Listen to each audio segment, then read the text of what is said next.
Voilà, voilà, on est bien là, impeccable.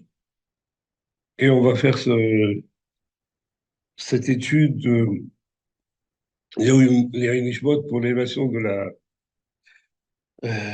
la Neshama de ma tante, Taïta Bat Saoda, la Taoudet s'appelle.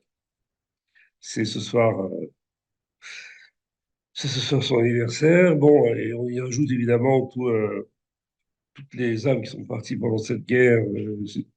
Ouais, prochainement pour tous les blessés et la libération de les autres très proches de tous ceux qui ont été kidnappés et enlevés. Je sais.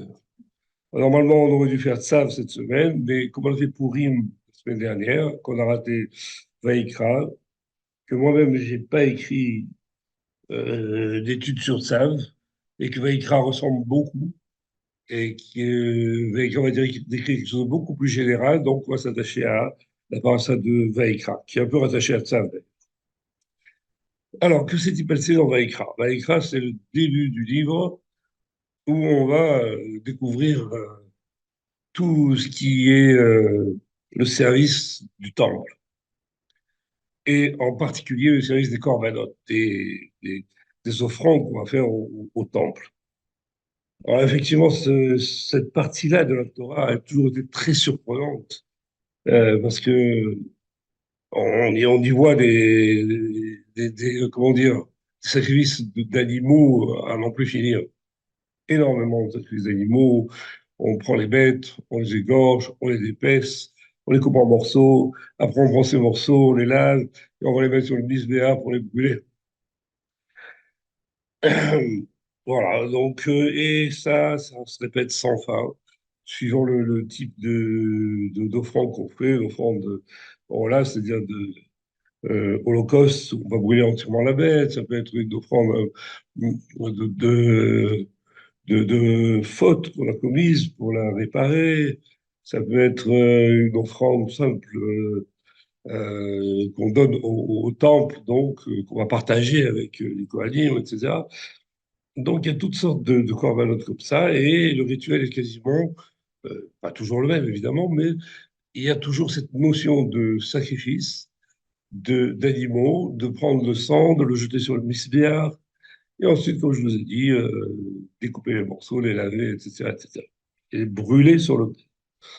Et le plus étonnant, si on peut dire, une des phrases plus étonnantes qui revient très souvent dans les corbanotes, c'est qu'une fois que les chèvres qui se trouvent sur le bisbéar ont brûlé, le texte nous dit c'est une combustion d'odeur agréable à l'Éternel. Voilà. Une odeur agréable à l'Éternel. Donc, c'est extrêmement surprenant, évidemment. Donc, on va essayer de comprendre de quoi il s'agit déjà, et tout d'abord de s'enlever de l'esprit que Akadosh Baruch Hu puisse ressentir, plus tout simplement sentir quelque chose. On a ça tout d'abord dans le fait que Akadosh Baruch Hu se plaint de l'abondance d'offrandes. On trouve ça dans Isaïe, et où il nous dit que qu'ai-je à faire de l'abondance de vos offrandes? Donc, en réalité, ces offrandes-là n'apportent rien à Hachem, d'une part, et c'est pas parce qu'on va en faire beaucoup que ça va changer quelque chose à son attitude vis-à-vis de nous. On y trouve aussi dans Teilim que Akadosh Baruch Hu s'exprime en disant: est-ce que je mange la chair de vos taureaux? Est-ce que je bois le sang des boucs? Encore une fois, il y a une espèce comment dire, de mise au point. C'est vrai que je vous demande de faire ceci et cela, etc., de verser le sang, de brûler les chairs, etc. Mais c'est pas essentiel de la avoda, de ce qu'on appelle la avoda ou du service des corbanotes. Sur ce point, donc, Even Ezra, il nous dit simplement qu'il est hors de question d'imaginer qu'Hachem sente une odeur ou qu'il mange. Ça viendrait à l'idée de personne de penser cela. Mais d'une manière plus générale encore, le verset nous apprend, dans Job, il nous dit que si tu fais le bien, que lui apportes-tu? Et que peut-il recevoir de tes mains? Ça, c'est quelque chose de beaucoup plus général. Ça voudrait dire que si je veux me rapprocher d'Hachem et que je pense que en lui offrant des choses, en faisant des sacrifices, en faisant des bonnes actions, en faisant la Torah, en étudiant, je lui apporte quelque chose, là, il lui met, ils ont tout de suite au point les choses en disant, si tu fais le bien, que lui apportes-tu? Autrement dit, tout le bien que je peux faire dans Torah et Mitzvot, Maasim Tovim, je n'apporte strictement rien à Hachem. Que peut-il recevoir de tes mains? Hachem ne peut rien recevoir. Il est constamment en état de hashpara, c'est-à-dire de don. Donc, il n'est pas question pour nous de penser que la Torah que l'on pratique, elle est là pour apporter quelque chose à Hachem. Comme ça semble être dans ces corbanotes, on dit combustion d'odeur agréable, comme s'il attendait que ça. Donc, si Dieu, non seulement Dieu ne tire aucun bénéfice de nos mitzvot, mais en plus, nos fautes, on va dire, on va l'affecter par nos fautes. Ça se trouve dans le Nar, par exemple. On voit des rois qui ont essayé de mettre Dieu en colère. Et là, il dit, si tu fautes, en quoi cela peut-il l'affecter? En multipliant tes crimes, que lui as-tu causé? Donc, des deux côtés, que ce soit au niveau des misotes, que ce soit au niveau des ravérotes, Dieu n'est absolument pas affecté. Ça ne le touche absolument pas. Et donc, a fortiori que l'odeur agréable, elle est agréable, mais il faudra essayer de comprendre ce que ça veut dire. Et il y a une autre question beaucoup plus générale à poser, c'est à quoi servent les mitzvot? Si les mitzvot n'apportent rien à Hachem, à quoi servent-elles? Et là, nos sages, ils nous enseignent que les mitzvot, dans Bereshit Rabbah, les mitzvot n'ont été donnés que dans le but d'affiner les créatures. Donc les mitzvot, elles sont faites pour nous. Pour nous, c'est-à-dire pour nous affiner. Maintenant, essayons de comprendre ce que ça veut dire. Nous affiner. En d'autres termes, il y a en nous quelque chose de grossier, ouais, que l'homme va pouvoir affiner grâce aux mitzvot. Et effectivement, le verset nous révèle que, dans Yov toujours, l'homme naît avec la nature d'un anon sauvage. Autrement dit, l'homme naît avec une nature têtue d'un animal qui ne pense qu'il est préoccupé que parce qu'il peut gagner dans la vie, si on peut, profiter de la vie en tout cas, et combler ses désirs et fuir l'effort. Ça, c'est notre nature. C'est l'homme, donc, je répète, est né avec une nature d'un non sauvage. Donc, notre nature, c'est ça.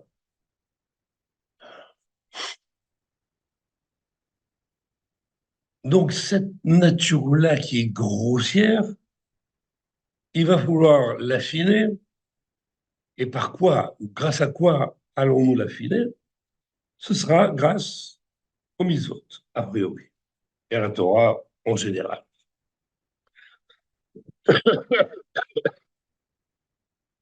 Maintenant, si l'homme a la nature d'un anon sauvage, en réalité, il a deux atouts qui vont lui permettre de sortir de cela. Le premier atout, c'est son esprit.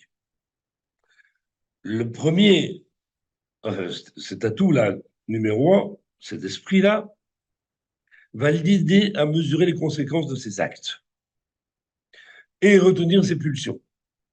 On voit bien que quand quelqu'un se trouve en société, il se conduit différemment que lorsqu'il est à la maison. Pourquoi? Parce que son esprit fait un calcul qui dit que je ne peux pas me comporter comme ceci ou comme cela. À la maison, il peut faire ce qu'il veut. S'il est tout seul, on voit bien qu'on peut arriver à faire des choses qui sont abominables.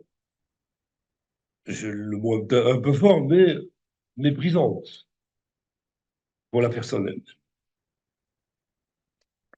Et donc l'esprit a cette faculté de permettre à l'homme de réfléchir à ce qu'il fait et de conditionner ses actes et de les diriger vers quelque chose qui a l'air, en tout cas, d'être acceptable pour tout le monde. Mais en réalité, cela ne suffit pas. Pourquoi? Car même si extérieurement, un homme peut paraître très raffiné et bien éduqué, il ne perd pas ses défauts naturels. C'est ce que disent les Chachamim à leur manière. Il dit trois choses révèlent le véritable caractère de l'homme. Son comportement sous l'effet de la boisson, avec son argent et lorsqu'il est sous l'emprise de la colère. Et tout le monde a eu cette expérience, c'est-à-dire pas forcément pour soi-même, mais à l'expérience devant des personnes qu'on pensait être d'un très haut niveau et qui, en réalité, sous l'emprise de l'alcool ou sous l'emprise de l'argent ou des problèmes d'argent ou sous l'emprise de la colère, se comportent d'une manière absolument presque animale. On le sait. Donc, l'esprit qui devait lui permettre de freiner ces pulsions-là ne suffit pas. C'est pour ça que l'homme a reçu un autre attribut. Et cet attribut, c'est son âme. L'âme s'ajoute au corps et à l'esprit de l'homme. Elle est insufflée par le Créateur, qui lui qui dispose lui de qualités supérieures, qui vont au-delà de ce que l'on peut nous atteindre dans un contexte naturel. Et donc cette âme-là, elle est en nous, mais bien souvent, elle reste enfouie, elle reste refoulée, si on peut dire, sous l'emprise de la volonté animale ou de l'esprit de l'homme qui la confine. Et donc, elle a très peu de moyens de s'exprimer. Et grâce au mitzvot, l'homme va pouvoir s'affiner et donc permettre à son âme d'agir et de grandir. Cette âme-là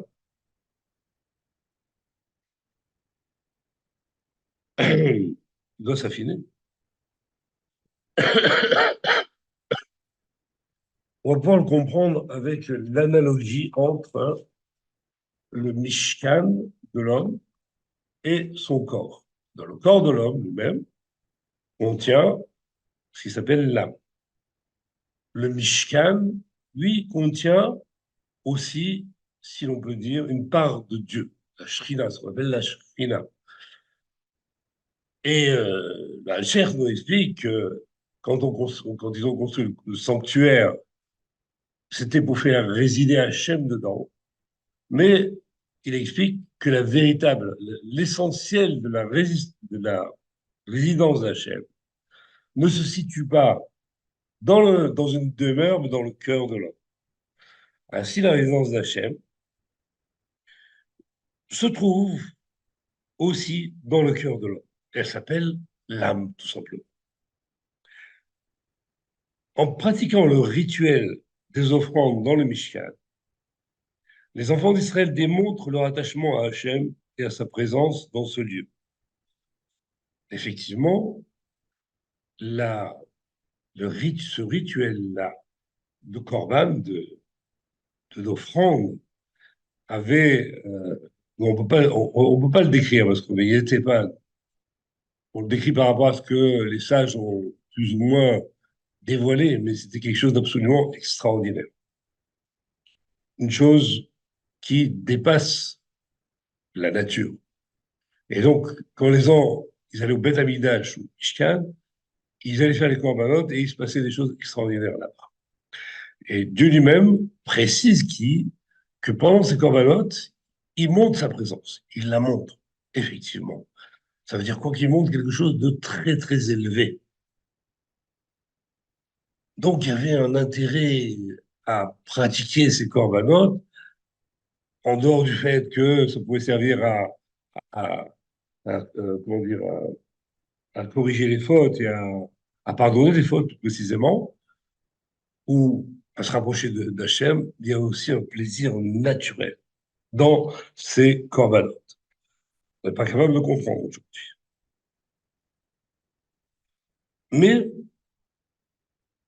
si dans le Mishkan, ces offrandes nous permettaient de nous rapprocher d'Hachem, il en est même en réalité de toutes les mitzvot, puisque chaque mitzvah qu'un juif accomplit, si il va l'accomplir de manière totalement désintéressée, cela correspond en réalité à une offrande. Pourquoi? Quelque chose qui s'accomplit de manière désintéressée, c'est quelque chose qui implique que je prends quelque chose qui est en moi et que je le mets à disposition des autres, de Dieu ou d'autres personnes. Donc, il s'agit vraiment d'un sacrifice où je relève quelque chose qui est de moi. Donc, on voit bien que les mitzvot aussi, pratiquées de cette manière, s'appellent des sacrifices. Et donc, là, on a une espèce d'analogie entre ce qui se passe dans le corps de l'homme lorsqu'il se sacrifie pour les autres, et dans le Mishkan, lorsqu'il sacrifie les bêtes. On a du mal à comprendre, on va essayer de comprendre petit à petit, d'expliquer cela simplement. Et cette analogie-là, elle va nous permettre de comprendre une expression extrêmement étonnante au sujet des offrandes consumées sur l'autel. Il est écrit dans Vaïkra 21:6. Ces combustions pour Hachem, c'est le pain de leur Dieu qu'ils offrent. Donc là, on est passé à un autre stade, un stade un peu bizarre. On était à la combustion, c'est-à-dire l'odeur qui sortait de cette combustion, qui était agréable pour Hachem.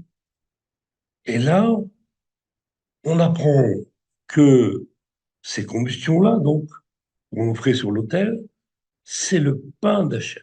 Le pain d'Hachem. Ça signifie en allusion que quoi? Que les offrandes dans le Mishkan sont en quelque sorte le pain qui assure la subsistance de la présence divine. Autrement dit, son maintien parmi les enfants d'Israël.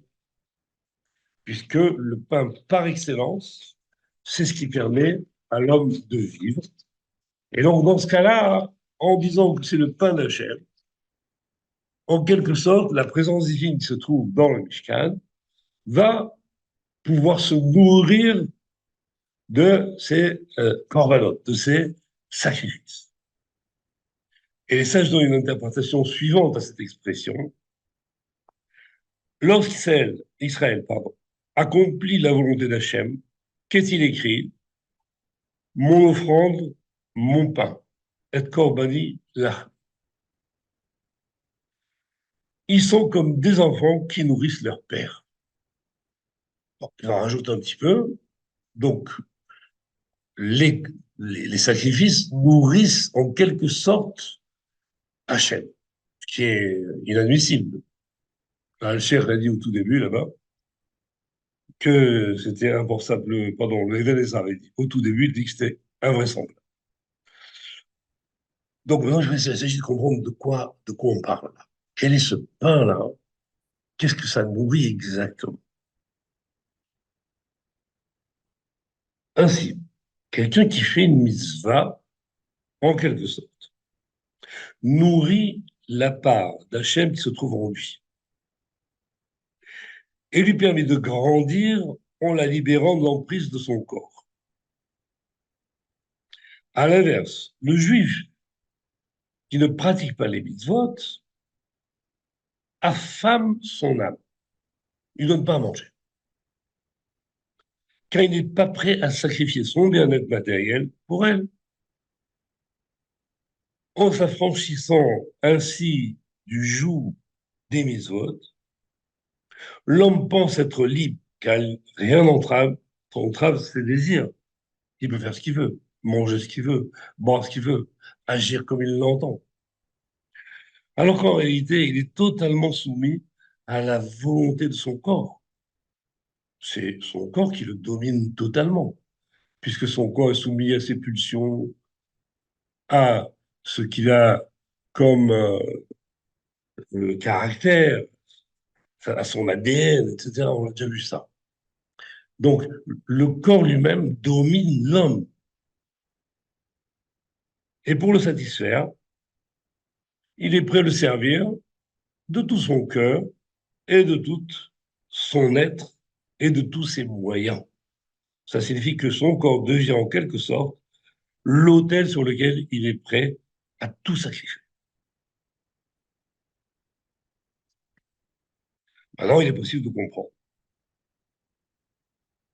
ou plutôt de donner un sens aux innombrables offrandes quotidiennes d'animaux dans le temps. En effet, le but essentiel d'une offrande est de permettre à un homme d'expier ses fautes. Par exemple, il y a deux euh, corbanes, deux sacrifices quotidiens qui pardonnaient tout le peuple, un peu comme dans Kippour, un le matin, un le soir. Donc l'essentiel du corban est d'expier les fautes de l'homme.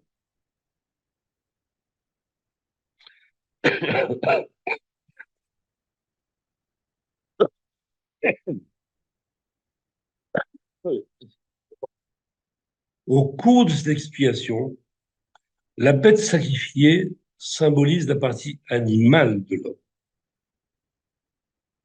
de l'individu, c'est-à-dire le corps qui l'a entraîné à fauter.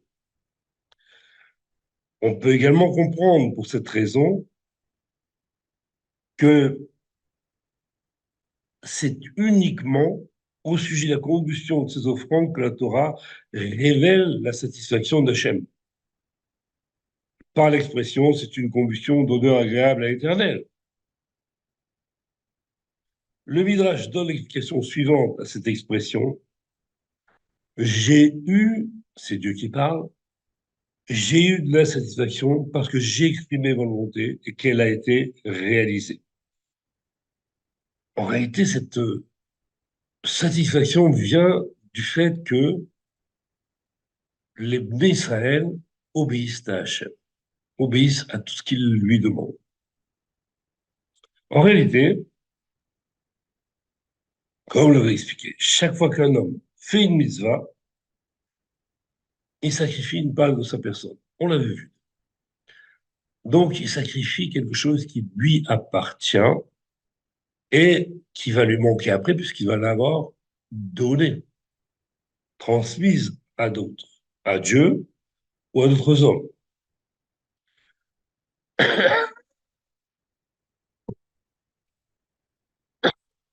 Il en est de même en réalité pour toutes les mitzvot accomplies de manière désintéressée. Et c'est ce qu'exprime le Hacher. C'est que, en réalité, c'est pour chaque mitzvah que la satisfaction d'Hachem devait s'exprimer. Nous, on a uniquement au sujet des corbanotes qu'on voit qu'il y a une satisfaction d'Hachem qui est apportée par la combustion du corban.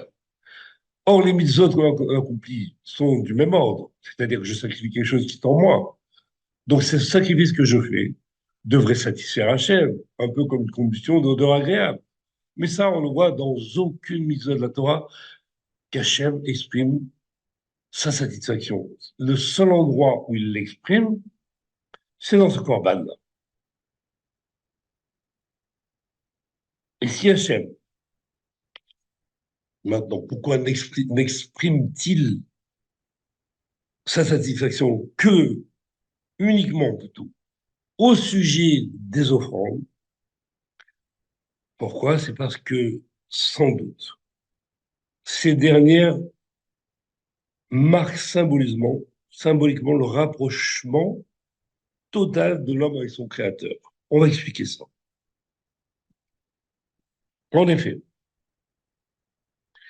l'animal qui brûle sur l'autel symbolise la disparition totale du corps de l'homme.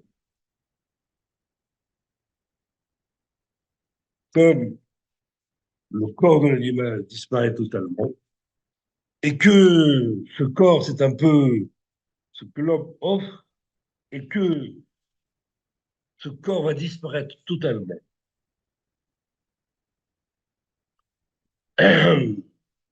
Les désirs qui emplissaient ce corps vont aussi disparaître totalement. Et les fautes qu'il aurait pu commettre avec elle vont disparaître aussi. Et lorsqu'il n'y a plus de corps, c'est l'âme qui prend toute la place en lui. L'homme atteint ainsi le niveau le plus élevé de rapprochement avec le Créateur, car car lorsque le corps disparaît, il ne reste plus en l'homme que son âme, c'est-à-dire la volonté d'Hachem. Et là, on a une explication de ce que pourraient être les corbanotes. C'est-à-dire que nous, on voit les corbanotes comme étant quelque chose de très matériel, avec des sacrifices d'animaux, un rituel avec du sang, bon, n'en parlons plus. Alors qu'en réalité, c'est quelque chose de très spirituel. L'homme offre son corps, le brûle totalement. Cette combustion du corps, en réalité, donne une sacrification totale à Hachem. Donc, c'est la raison pour laquelle c'est la seule mitzvah où l'homme, ou Akadosh Baruch Hu, exprime son contentement. Il est en face de l'âme de l'homme, puisque l'homme a brûlé son corps, d'une certaine manière. Voilà comment on peut expliquer, sous cette forme en tout cas, les corbanotes que l'on a et l'importance des corbanotes et la manière dont ils sont pratiqués et pourquoi on arrive à avoir, grâce à cela, une satisfaction totale de chair.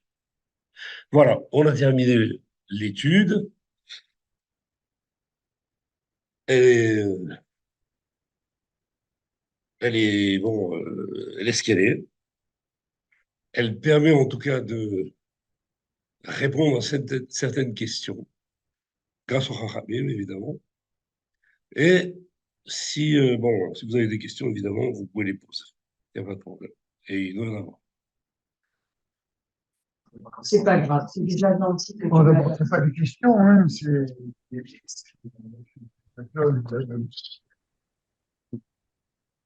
différentes. C'est la première fois que tu nous as donné une explication. J'ai dû poser des questions à pratiquement toutes les générations de juifs, avant nous et pendant nous. Comment on a fait faire toutes ces horreurs qu'ont pu voir les juifs pendant des années pendant, le, pendant les sacrifices, c'est quelque chose je sais pas. Je sais pas comment ils ont pu supporter ça. Mais toi, tu donnes une explication. C'est magnifique. Magnifique parce que ça a toujours été quelque chose qui passait à travers la gorge pour moi. Moi aussi, hein, ça me passe Moi, après la gorge. je te remercie. C'est pour ça. Je te remercie parce que franchement, ça fait. Enfin, on peut expliquer. J'ai montré ça à un rabbin, un vacher chez nous. Il est resté comme deux rondes de flanc. Hein. Il est resté comme deux rondes de flanc. Bravo. Mais j'ai jamais pensé à ça. On avait pensé, on a parlé un peu de ce genre, mais ce genre de conclusion, je l'avais jamais vu. C'est Moi vrai. non plus. Non, effectivement, c'est une conclusion qui permet de C'est très bien. relier beaucoup de questions qui sont suspendantes. Non. Mhm. Ouais. Oui, David. Bonsoir déjà. Bien. Non, ce qu'il faut dire Ah, aussi, c'est c'est que des questions, non. On est en train c'est de des questions voir, auxquelles on aurait. on est en train de Vas-y, vas-y. voir les corbanotes aujourd'hui avec nos yeux d'aujourd'hui Mhm. et avec quelque chose qui est complètement, je dirais, déformé par bon, la nouvelle culture d'une manière ou d'une autre. Mais il faut savoir une chose, la chose suivante, c'est que les Grecs particulièrement, ils avaient, c'est ce qu'on appelle les opérations de catharsis, précisément. C'est-à-dire on doit se mettre en scène dans une situation très particulière qui permettrait éventuellement de calmer une angoisse ou un remords. Donc, on se mettait dans une situation particulière dans laquelle, par, je sais pas, un jeu de théâtre ou un jeu de scène, si tu veux, revivre une scène qui a été particulièrement choquante, ou des choses comme ça. Mm. L'idée, en fait, moi, ce que je trouve très fort dans ce que tu viens d'exposer, mais vraiment quelque chose qui perturbe, c'est ceci. C'est qu'on a un commandement. ואהבת את אדוני אלוהיך בכל לבבך ובכל נפשך ובכל מאודיך. Et donc, j'oppose la part divine que j'ai en moi, qui est mon âme, à précisément ce que tu viens de dire admirablement au corps.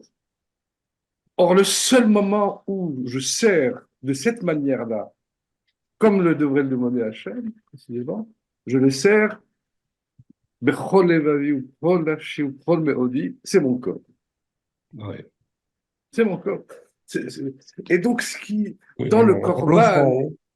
et ce que tu montres précisément dans ce texte, qui est, moi, je trouve bouleversant, parce qu'au début, moi, j'étais comme, voilà, donc l'immense majorité, on était un peu choqués. D'ailleurs, ton introduction du texte, à chaque fois que je le relis, il est très, comment dirais-je, il interpelle, il est piquant, il est même d'une certaine manière, c'est ton approche, ta technique. Mais c'est te dire effectivement le Corban, c'est que ce corps-là, qui fait écran totalement, totalement, avec nos services que j'ai d'Hachem, je le brûle. Dans une forme de catharsis précisément, ça veut dire je rejoue le jeu, ou quand je suis imprégné, si tu veux, d'une certaine manière, par, comment dirais-je, la présence d'Hachem, il faut que je me fasse. Il faut que je me fasse. Et donc, c'est dans un Corban, dans un jeu de scène précisément, que je suis conscient que je suis en train d'opérer quelque chose de très particulier. Quand j'offre un Corban, je suis conscient effectivement donc, de, de, de, de, de brûler tout ce qui a capté mes intentions vis-à-vis de la chaîne. Et donc, En fait, pourquoi, et pourquoi, pour revenir au départ chez toi, comme ça que je le comprends en tout cas, la malice, etc., c'est que cette intention, je l'ai perdue. Quand je viens et que je fais un truc automatique et que je vais pour aller parader avec mon plus gros bœuf pour un truc comme ça, et que je viens à un moment donné, cette intention-là particulière a disparu. Je ne suis plus dans ce processus particulier dans lequel je viens me sacrifier moi-même, mais je viens pour montrer un certain nombre de choses, pour essayer éventuellement d'avoir un... J'ai détourné et Hachem s'énerve. C'est pas ça ce que je veux. C'est pas une présentation. C'est pas quelque non, chose, comment dirais-je. c'est clair que Mais là, le texte, c'est pas ça n'est voilà, pas une scène que l'on veut tourner voilà, devant exact. des spectateurs que l'on veut impressionner. C'est Mm. sûr que si c'est ça, Hachem lui-même dit j'ai pas Voilà, besoin. j'ai pas On besoin. n'en Je a veux pas pas de besoin. ça. Non, on est dans une Et situation on est en notion de où corban. on a réellement Mhm. dans notre intention de brûler ce corps parce que Mhm. on est dans la faute. Mhm. On est dans quelque chose qui nous éloigne d'Hachem. Or, le désir de rapprochement d'Hachem, nous, on ne le connaît pas. On ne sait pas ce que c'est réellement. C'est pas ce que Oui, c'est. oui. À l'époque, ils savaient parfaitement ce que c'était. Donc, c'était une souffrance d'être éloigné d'Hachem. Le fait d'arriver et d'avoir une solution pour ça qui s'appelle les corbanotes, alors ils venaient volontiers Mhm. amener leur corban, c'est-à-dire brûler ce qui est ce corps-là, afin de laisser que leur neshama en présence d'Hachem Exact. et Et de de revoir relier à nouveau à lui. voilà. Et de revoir Nihoa, effectivement, c'est cette neshama qui reste, et c'est ce Absolument. rien-là, précisément, cette fumée, la limite d'une manière ou d'une autre. C'est pas en tant que telle la Ça ne peut pas senteur. être plus que ça, puisque Voilà, voilà. c'est totalement spirituel. Mais Donc, effectivement. c'est déjà pas mal une odeur, c'est euh, réer, c'est rouhani, encore une Mhm. fois. c'est quelque chose de spirituel. Et c'est cela qu'on En tout cas, relie. à chaque fois que je le relis, ce texte-là, de ce premier fois, vraiment, il est émouvant. Voilà. Azak Baruch. Voilà. Dan, Oui, Dan, on dit que donc, oui, on perd notre corps et notre volonté de recevoir égoïste exactement. avec tous les plaisirs terrestres que l'on a, et car notre corps est voué à la destruction pour que l'âme puisse enfin maîtriser son corps et non l'inverse. On est Oui, d'accord? absolument. Alors, Il faut que. je pense qu'il Vas-y. faut de choquer tout le monde, et j'espère me tromper là-dessus, parce que ce qui s'est passé le 7 octobre, c'est une pensée macabre qui me vient. Ça a été sur notre peuple et non plus sur les corbanotes. Absolument. C'est tout à fait vrai. Il y a eu un sacrifice total, c'est-à-dire c'est le corps lui-même qui est parti. C'est Oui, pas la représentation du corps qu'on appelle l'animal, mais le corps lui-même est parti. Autrement dit, il y a eu une relation, une liaison totale avec Hachem. Donc, ces gens-là. Pour ça, oui, on les appelle Kedoshim, pas oublier. Ce sont des gens qui sont d'un très haut niveau de Kedusha. Pratiquement, on ne pourra pas l'atteindre, nous. D'accord? Malgré la douleur et tout ce que ça peut se représenter comme euh, euh, difficulté à accepter pour nous, n'oublions pas que on a eu la Shoah où c'était par paquet. Et c'était les corps qui partaient. N'oublions pas. Les corps partaient. Les corps partaient par millions. On les brûlait par millions. On a mis en place des machines spéciales qu'on a étudiées avec beaucoup d'intelligence pour pouvoir brûler des corps. Maintenant, la raison à tout cela, c'est pas que il faut pas la chercher. Je dis pas qu'il faut pas la chercher, mais il est certain qu'il faut balayer l'histoire, il faut balayer tout ce qui s'est passé avant, pendant des siècles évidemment, pour pouvoir arriver à déterminer ce qu'Hachem a voulu. Pourquoi il l'a voulu. Il en est de même pour le 7 octobre. Il est certain que ce n'était pas un événement fortuit, mais c'est un événement qui a été mis en place par tout Israël, en réalité, et pas par le Hamas. Tout Israël, c'est-à-dire toutes les composantes d'Israël qui sont responsables de ce qui s'est passé. Je ne vais pas rentrer dans les détails, mais il faut bien comprendre que c'est cela qui s'est passé. Et à nous de corriger euh, ce que l'on peut corriger chez nous d'abord, et voir ce que, en collectif, il est possible d'arranger aussi. oui, tout à fait. Voilà. Puisqu'on dit que malheureusement, Aman qui se présente quand on ne fait pas notre travail. Exactement. Ouais, Aman est le symbole du roi qui a été désigné, mis en place par Hachem lui-même pour détruire le peuple d'Israël. Donc, s'il l'a fait pour Aman, et bon, ça s'est bien passé grâce à Dieu, il l'a fait aussi pour la Shoah, il l'a fait aussi pour le 7 octobre, il l'a fait pour tout, et c'est à nous de comprendre. Il y a marqué Im chozrim betchouva mutav. S'ils font tchouva, c'est très bien.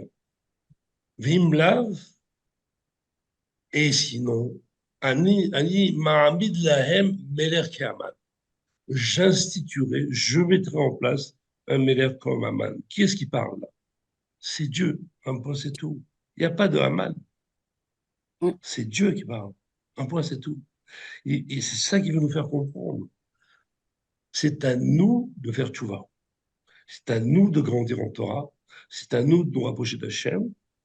Et lui, si on le fait, il n'a pas besoin d'Aman, ni de quoi que ce soit. Au contraire, il veut qu'on se rapproche de lui. Comme on le voit, Réach Nechoar Lachem, c'est précisément le fait qu'il veut se relier à nous, plutôt que nous nous relions à lui. Voilà. Comment on peut aussi présenter les choses. Alors pour finir sur une note optimiste, On espère faire comme Rabbi Akiva, pouvoir en rire à la fin des temps. Ouais, bien sûr, Bezrat bien sûr. Hashem. On vivra tous à la fin du temps. Bezrat Hashem. C'est Amen. prévu. Amen. Voilà, je te souhaite une bonne soirée. Bonne soirée, Hazak Balou. Moi, je sais pas, de bonnes choses en tout cas. Au Que les revoir tout bonnes le choses monde. à vous aussi. Que les bonnes Au choses. revoir, Dan. Au revoir. Bonne soirée. Tout le monde. Bonne soirée.